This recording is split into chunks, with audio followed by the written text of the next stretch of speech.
Je sais qu'il y a des bonnes choses à arriver. Merci la chorale.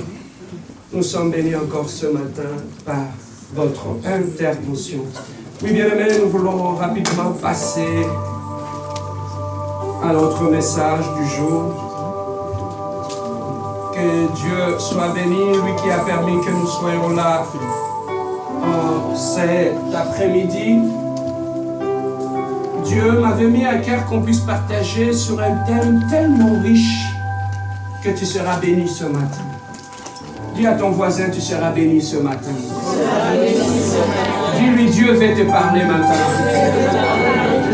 Enfin, dis-lui, ce message est pour toi. Ce message est pour toi. La femme de Lot regarde derrière. La femme de Lot regarde derrière. Nous irons rapidement chercher notre texte. Dans le livre de Genèse, chapitre 19.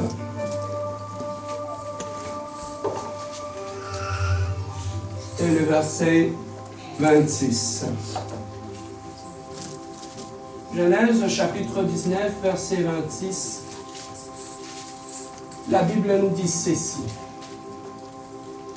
La femme de Lot regarda en arrière et elle devint une statue de sel. La femme de Lot regarda derrière et elle devint une statue de sel. Deuxième texte, nous allons exploiter, nous irons le chercher dans le livre de Luc, chapitre 17, verset 32. Luc, chapitre 17,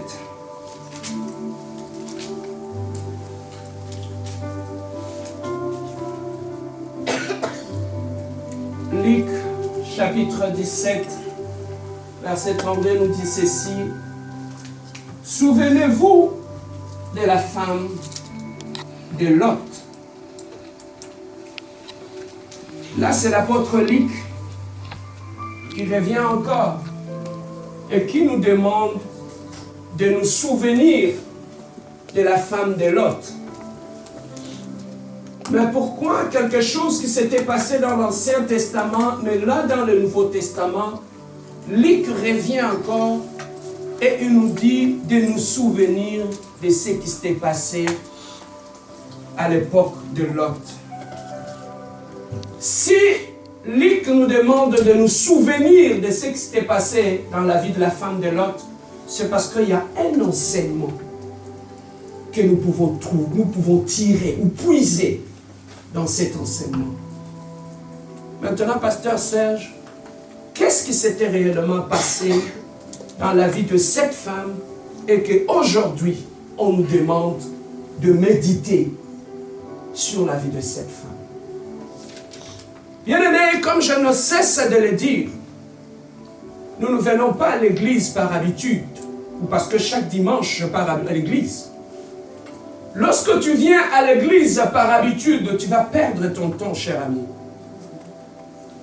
Nous ne venons pas à l'église par habitude, mais si nous venons à l'église, c'est d'abord comme je l'ai dit toujours et je le répète, pour connaître la voix de Dieu.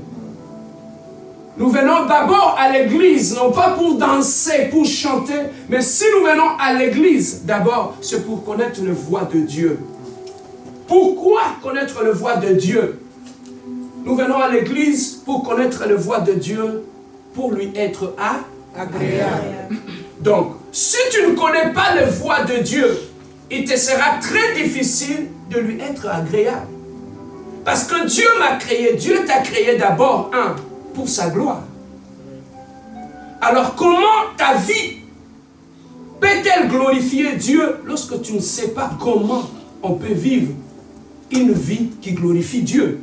Voilà pourquoi nous revenons au pied du Seigneur pour apprendre comment connaître la volonté de Dieu, comment connaître le voix du Seigneur et enfin de lui être agréable. Le même Dieu qui nous dit, mon peuple périt parce qu'il ne chante pas. Mon peuple périt. Ce n'est pas parce que il va au travail, mais mon peuple périt parce qu'il lui manque la connaissance. C'est que l'ignorance dans la vie d'un homme, d'un être humain, d'une femme ou d'un homme amène la mort. L'ignorance est l'ami de la mort. Lorsque tu ignores tellement de choses dans ta vie, dans ton existence, lorsque tu ignores des choses qui se passent dans le plan spirituel de ta vie, bien aimé, la mort sera toujours devant ta porte. Parce qu'un ignorant est toujours à la merci de la mort. Bien aimé, nous sommes arrivés dans un siècle de vitesse. Ceux qui ont la connaissance, ils vont plus vite que ceux qui n'ont pas de connaissance. Voilà pourquoi dans toute chose, nous devons chercher la connaissance. Non pas seulement la connaissance du monde, mais la connaissance de la volonté de Dieu. Bien-aimés, les gens qui sont agréables à Dieu, ce ne sont pas des gens qui sont extraordinaires, qui sont des anges. Non, il y a des gens qui sont agréables à Dieu et qui mènent une vie qui est agréable à Dieu, tout simplement parce que dans leur vie, ils connaissent le voie de Dieu. Ça, c'est la première des choses. Nous venons à l'église pour connaître le voie du Seigneur. La deuxième des choses, nous remarquons dans nos églises, si les gens continuent à mener la même vie qui ne glorifie pas le Seigneur, c'est parce qu'on ne les a pas exposés à une certaine connaissance qui amène. Si aujourd'hui dans l'église, les gens ne grandissent pas, c'est parce qu'on ne les a pas exposés à une connaissance qui fait grandir. Voilà pourquoi aujourd'hui dans l'église, l'église ressemble à des garderies. Pourquoi? Parce qu'on donne des friandises, de bonbons aux gens. C'est à la garderie qu'on donne des bonbons. Mais à l'école, on ne donne plus de bonbons. On mange la nourriture solide. C'est ici qu'on mange la nourriture solide. Moi, je ne donne jamais de bonbons. Je donne la nourriture solide. Pourquoi? Parce que dans la nourriture, il y a tout le nutriment qui vont t'aider à développer ton intelligence, ton savoir et à grandir en santé. Amen. Donc, ta santé dépend aussi de la qualité de la nourriture que tu manges. Amen. Allô? Amen. Ta santé dépend, ta croissance dépend de la qualité de la nourriture que tu manges. Dis-moi, quel est l'état de ta croissance spirituelle? Je te dirai quelle est la nourriture que tu manges. Voilà pourquoi, à l'église, n'allez pas à l'église pour aller. Allez à l'église où tu es nourri très bien et que ça te permet de grandir en santé spirituelle et physique. Amen, hein? Amen. Alors, la dernière des choses, pourquoi nous allons à l'église? Nous allons à l'église pour qu'on puisse nous préparer en enlèvement. Parce que Jésus-Christ revient bientôt. Lorsque tu regardes le monde, il y a de guerres, il y a de ceci, il y a toutes sortes de mal que Dieu avait prévu, de signes annonciateurs de la fin du temps. On a complètement balayé tout ce qu'il y a comme signe annonciateur de la fin du temps. Donc nous sommes en train, Dieu n'est plus en train de venir, il est à la porte.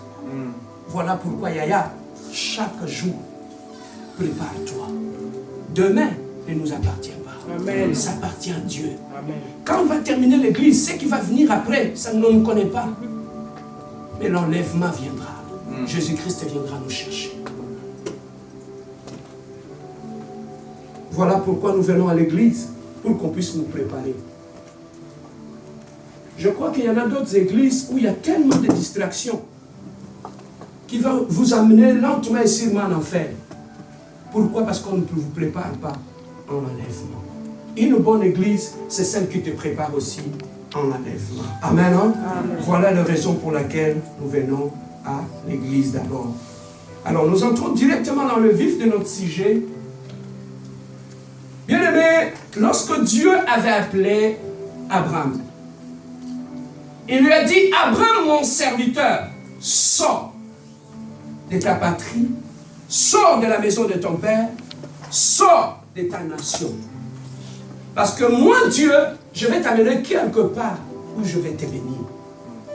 Alors, pourquoi Dieu ne pouvait pas bénir Abraham tout en restant dans la maison de son père. Il pouvait rester là aussi, non? Dieu pouvait le bénir. Mais pourquoi Dieu lui a dit, tu dois sortir de là pour que moi, je puisse te bénir? Bien-aimé, lorsque tu demandes une bénédiction à Dieu, que ce soit le mariage, le voyage, la maison, l'argent, toutes sortes de choses, j'aime toujours le dire, tout ce que tu demandes à Dieu, Dieu ne te le donnera pas directement. Qu'est-ce que Dieu va te donner? Il va te donner des conditions. Si tu remplis ces conditions, c'est alors que tu vas accéder à ce que tu lui demandes. Tu vois, Yaya? Alors, pendant que tu pries, tu attends que Dieu puisse répondre à ma prière. Dieu te donne des conditions à remplir. Alors, toi, tes yeux sont dirigés vers la réponse. Mais alors que Dieu t'a donné des conditions, aussi longtemps que tu ne rempliras pas ces conditions, tu n'accéderas pas à tes bénédictions. Allô? Amen. Mais pourquoi vous me regardez comme ça? Je vous aime beaucoup. Amen. Alors, c'est ça qui arrive que lorsque nous demandons des choses à Dieu, Dieu nous donne des conditions. Même pour que Dieu te donne un bon mari, il te donne une bonne femme, il te donne un bon travail, tu as des conditions que tu dois remplir. Si tu pries et que tu ne vois pas la main de Dieu, ce n'est pas simplement que le diable bloque tes prières, mais c'est parce qu'il y a un certain nombre de conditions que tu n'as pas encore remplies, qui te donnent accès à cette bénédiction-là. Est-ce que je peux avancer? Je donne l'exemple du mariage. Prenons par exemple, je prends simplement l'exemple du mariage. La Bible dit, celui qui trouve une femme trouve quoi? S'il y a un frère qui prie pour que Dieu puisse lui donner une femme qui procure le bonheur, ma soeur, aussi longtemps que tu n'es pas venu encore une source de bonheur dans ta vie, Dieu ne te donnera pas un homme. Aussi longtemps tu es encore une source de problèmes, de conflits, de tétitesse, d'impolitesse. Tu penses que Dieu va te donner un homme? Que tu es un homme, Seigneur, celui qui trouve une femme trouve le bonheur. Dieu doit te donner des conditions aussi en tant qu'un homme. Pour hériter une bonne femme, tu dois remplir des conditions en tant qu'un homme aussi. Parce que Dieu ne peut pas te donner, la Bible dit, la bénédiction de l'Éternel ne se fait suivre d'aucun. Alors, si toi tu es un homme de mauvais caractère, impoli, têtu, avare, tu penses qu'une sœur qui a chez nous, qui prie nuit et jour, Dieu va te donner cette sœur? Non.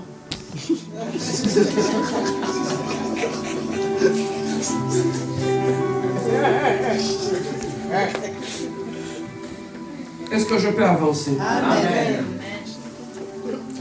Alors, Dieu a dit à Moïse, à Abraham, je vais te bénir. Mais avant que moi je puisse te bénir, tu dois quitter la maison de ton père, la maison de ta mère et la maison et ta famille. Abraham a pris ses bagages, il ne savait pas où est-ce que Dieu était en train de l'amener. Il est sorti.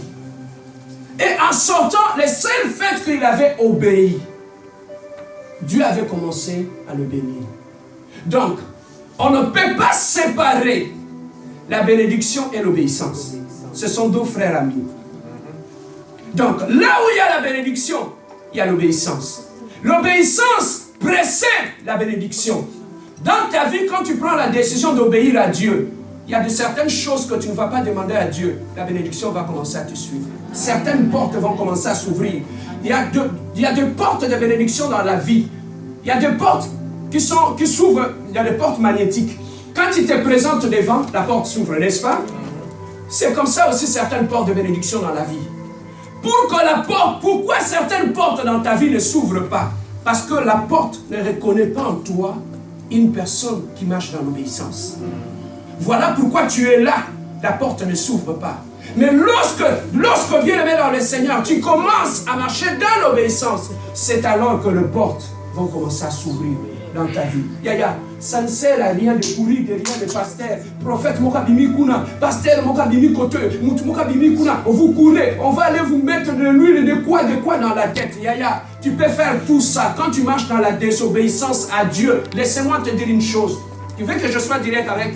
Amen. Aucun pasteur n'exauce les prières. Celui qui exauce les prières, c'est Dieu. Amen. Le jour que moi j'ai compris ça, j'ai arrêté de courir derrière les hommes.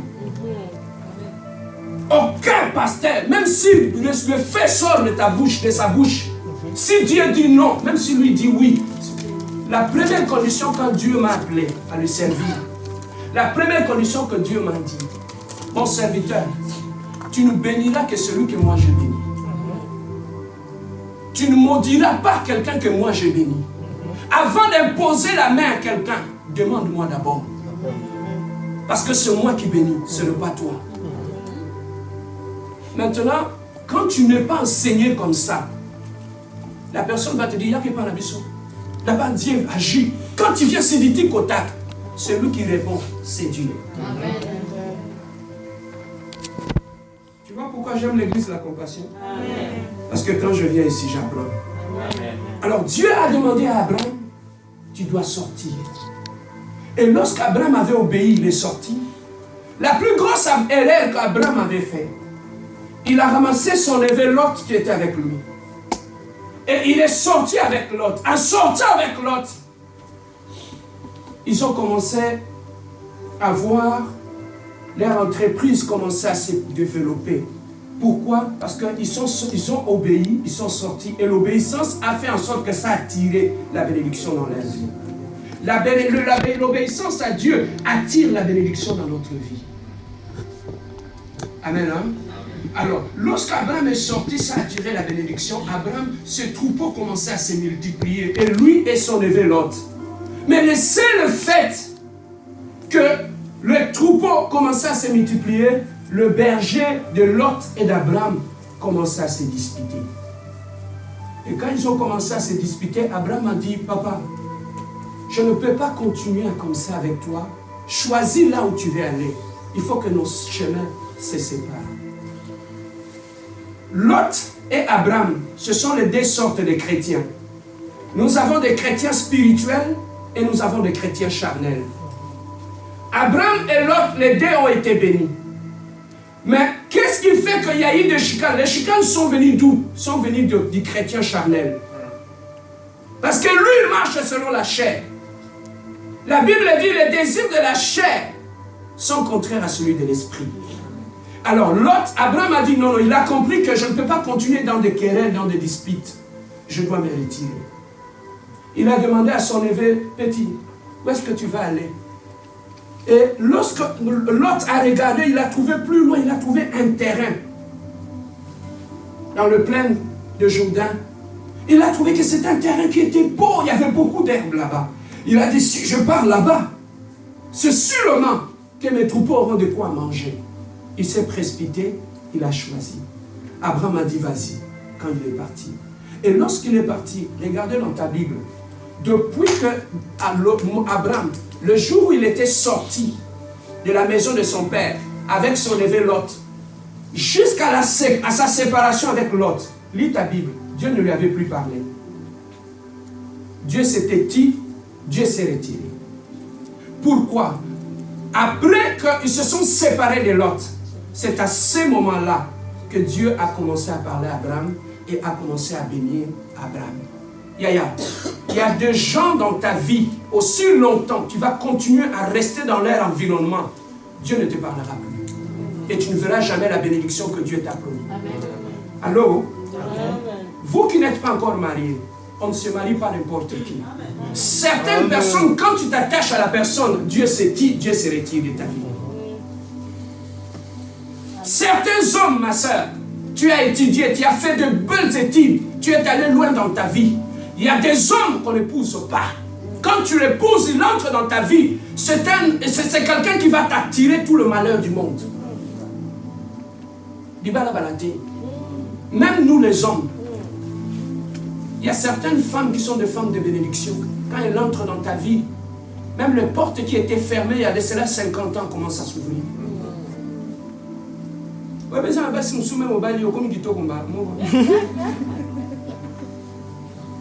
Il y a aussi des femmes qui ont vieilli chicane sur chicane. Le matin, il te sert un bon petit déjeuner de chicane. À midi, là, les linges qui vont te servir très copiés. Et le soir, avant de dormir, aussi, service complet. Et quand tu vas aller dormir, le matin, tu vas te réveiller.